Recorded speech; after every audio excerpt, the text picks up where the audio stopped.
बस. अभिनंदन तुमचं सर्व कोकाटे परिवाराचं. लग्नाला किती 6 वर्ष झाली होती.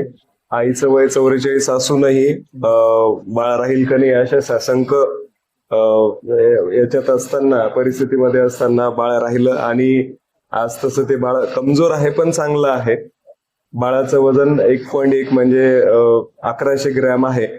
बाळाला अजून त्याची गर्भाशयात वाढ व्हावी व्यवस्थित म्हणून सरांनी आणि पाठक मॅडमनी बरेच प्रयत्न केले. बरेचसे इंजेक्शन दिले की त्या बाळाच्या भोवती जे पाणी असतं, गर्भजल असतं, ते गर्भजल वाढवण्याचा त्यांनी आटोकाट प्रयत्न केला. प्रोटेडेस सॅलामाइन नावाचे इंजेक्शन दिले महागडे. आणि पण तरी सुद्धा आईचा उच्च रक्तदाब असल्यामुळे आईला त्याचे परिणाम बाळावर होऊ नये म्हणून आज डिलिव्हरी करून घेण्यात आली.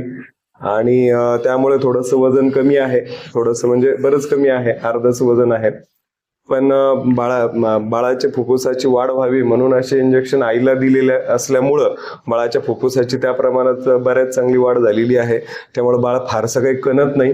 आणि त्यामुळे मातोश्री हॉस्पिटलचा IVFचा जो जन्ममृत्यू जो दर आहे त्याची जी तफावत आहे ती अगदीच नगण्य आहे. म्हणजे मृत्यू दर अगदीच कमी आहे. सर्व बाळं जवळपास सगळेच सुखरूपपणे 99% म्हणजे 99% चांगली होतात आणि त्यांची नंतरही वाढ भविष्यात चांगली होते. ही सगळी एक जमेची बाजू ह्या IVF सेंटरची आहे. अभिनंदन कोकाटे परिवाराचं.